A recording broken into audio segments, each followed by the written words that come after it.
Alrighty, folks, I guess we're live. We'll see if this works. And there goes the siphon. So yeah, let's see. Gonna do a quick little tour. Got a brand new phone. That's iPhone 12. And it actually seems to have a better camera than the dedicated video camera I bought. And it lets me live stream to YouTube, which is what I'm doing right now. So I figured I'd take a minute and see how this works. So start with a little tour of the system. Obviously, if you're used to my videos, you're gonna notice something has changed. There's a lot different.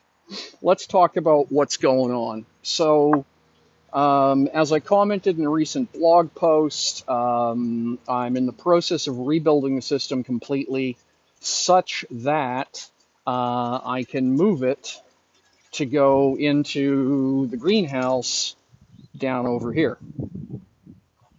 And to do that, I've got to shed some weight.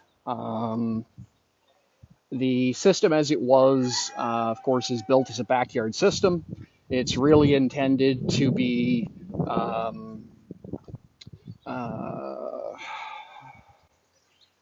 suboptimally sized. It was always a mad science project, right? So that's great, but now I want to be able to run it year round, so it has to go back in the greenhouse, and that means there's some stuff that's going to change. So let's talk about where we're at. So sump tank down here, of course, stainless steel filter, 2 millimeter mesh. I think it's 2 mil.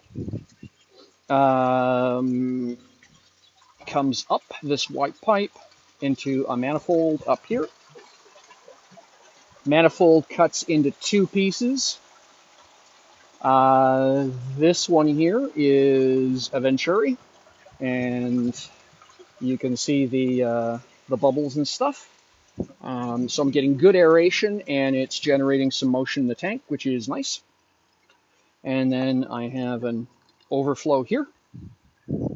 That drops down to the bottom of the tank and comes out to this T here. If I open that valve, it just dumps straight into the sump tank and allows me to take water out of either this tank or the next tank I'll show you. That valve is closed, so the water goes to the left of this shot. And that comes up here and into this tank. Don't worry about this. So what we've got in here is a biofilter. Once I'm done messing around, this will be a moving bed biofilter. Right now it's just a biofilter. I have a much heavier duty pump that I'm going to use, and that will allow me to put a second line like this in here at almost twice the pressure per line, and that should be enough to churn the surface, inject air, and move everything around. But this pipe comes in over here and heads down to the bottom of the tank. And at the bottom of the tank, it splits into two pieces, one that way, with counter-rotating nozzles on them to slowly and generate turn in the tank as well. Yeah. Then we do another overflow here. You can just see it there, right? That's my overflow. That runs down through this white pipe and to this T. This is my grow bed simulator. The idea is that like this is for testing, so I got a couple of buckets full of hydrogen in here. You can see there's water bubbling up, right? And if all is working okay, so the idea is that this is simulating that grow bed and that grow bed. So these are going to get taken apart, cleaned out. They'll get moved over there, hooked up to this white pipe, and they will flood the same way you're seeing here. That runs out to this white pipe, up to a standpipe siphon, aka loop siphon. And essentially the height of that cross piece sets the maximum height of water in the system. And then down here, you can see the it's starting to run.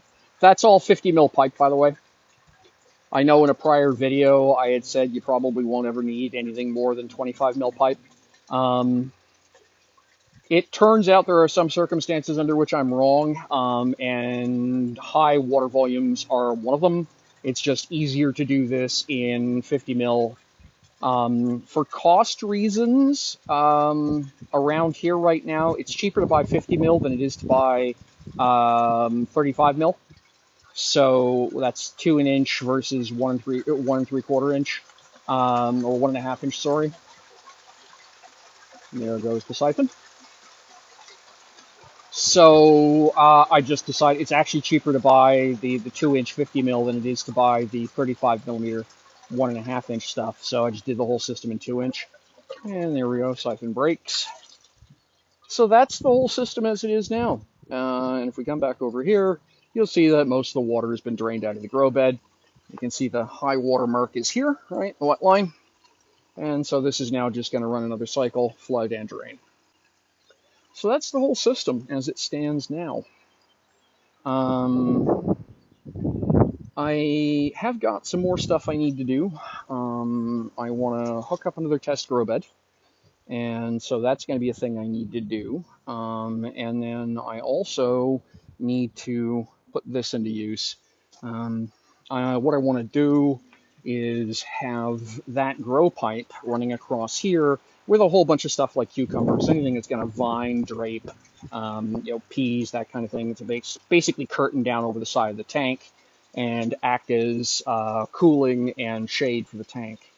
So that's what that piece of pipe is for. I just need to figure out how it's going to go. As a minimum, I think I need to lift this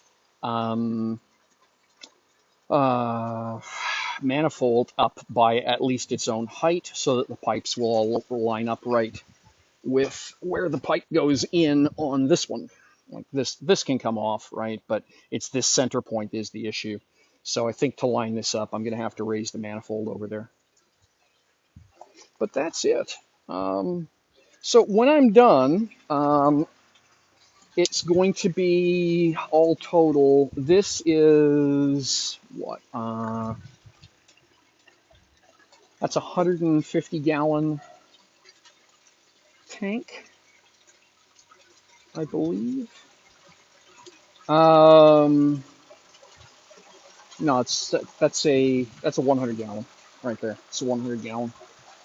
So yeah, so that's 450 liters of water, right? So it's about half the size of the tank I had originally.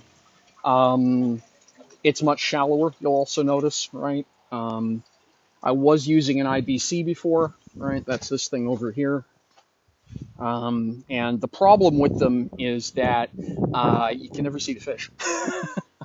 I don't like them for that. It's, unless you're willing to cut a hole and install a window, and that's got its own set of problems. Yeah. So instead, I decided I was going to go, where this is going to move into the greenhouse, I decided I was going to go with a much more compact system. So I've cut my water volume down by about 2/3. Now, the idea when I'm done all this is that this system will be able to be reproducible fairly easily. And so I hope, he said, with fingers crossed, that eventually I'll have 2 complete systems in the greenhouse hooked together, running off the same sump. That is the idea. We'll see. The trick is get the first one running and then mass produce it, right? Hey there, welcome. Let me know if you can hear me, by the way. This is a test stream, so I'm just trying to figure out the whether or not my audio is working.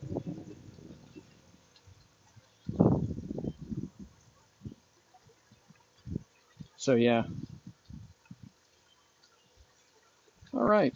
So that's the that's what it looks like right now. I'm pretty pleased with it. As I say, there's been a little bit of voodoo. Um, just the raw volume of water that I'm putting through the system right now. The original system was about that high, and so I was losing a lot of head pressure there. Because this is much lower, I've got a lot more available pressure at the tank.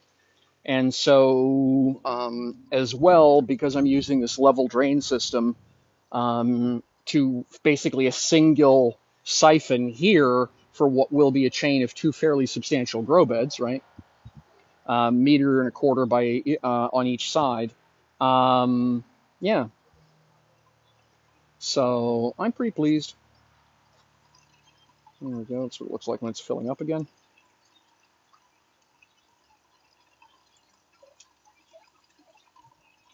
I haven't got fish in the system yet. Obviously, I'm still making changes and sorting stuff out.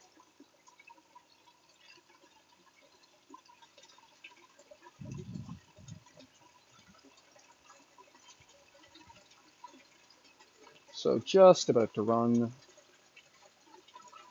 You hear the water starting to run behind me here.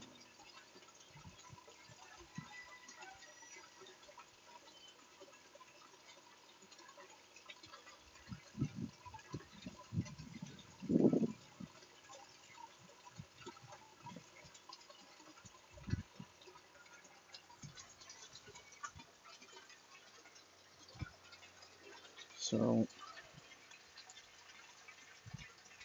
just waiting for that to light off. Because it is a 50 mil pipe, 2-inch, it does take a couple of minutes. It can take up to a minute for the amount for the essentially the water pressure to build up in that elbow enough that it floods out and starts the siphon. But yeah, when it does, it's pretty impressive. There we go, and you can see down goes the water.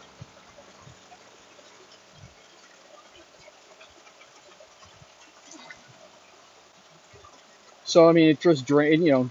It drained 10 gallons, 40 liters of water just about as fast as that. So I'm pretty pleased with it. It's doing a good job.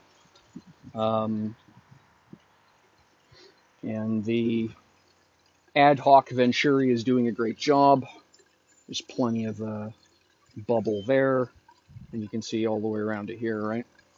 So all in all, it's doing good. The one thing I'm not really happy with is the spray nozzle in there. It's not.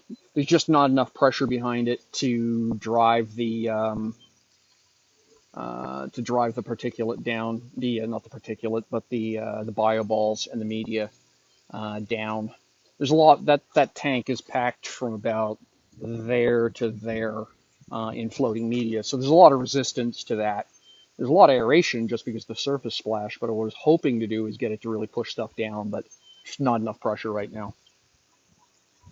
Yeah, so let's see here.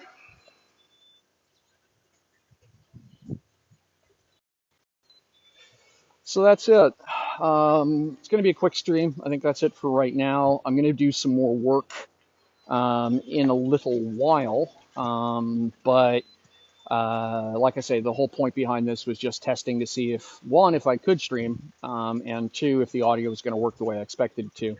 So thanks very much for dropping in. I will be doing more of this. If you got any questions, comments, whatever, just pop them into the comment section below. I'd love to hear from you. If you got your own system, go ahead and throw me a link to it. I'd love to find out what everybody else is doing. And if anyone else has used this particular style of siphon before, I'd love to hear what your experiences are with it. I can't make this fail right now, so I'm pretty pleased with the design. But it is kind of right about the ragged edge of the math, so I need to do a little bit more testing to see if I can break it. But that's it for today, folks. Thanks very much. All the best. Take care of yourselves. I hope your gardens are growing, your systems are running swimmingly, as it were. Cheers. Bye bye. Hang on here. Stop.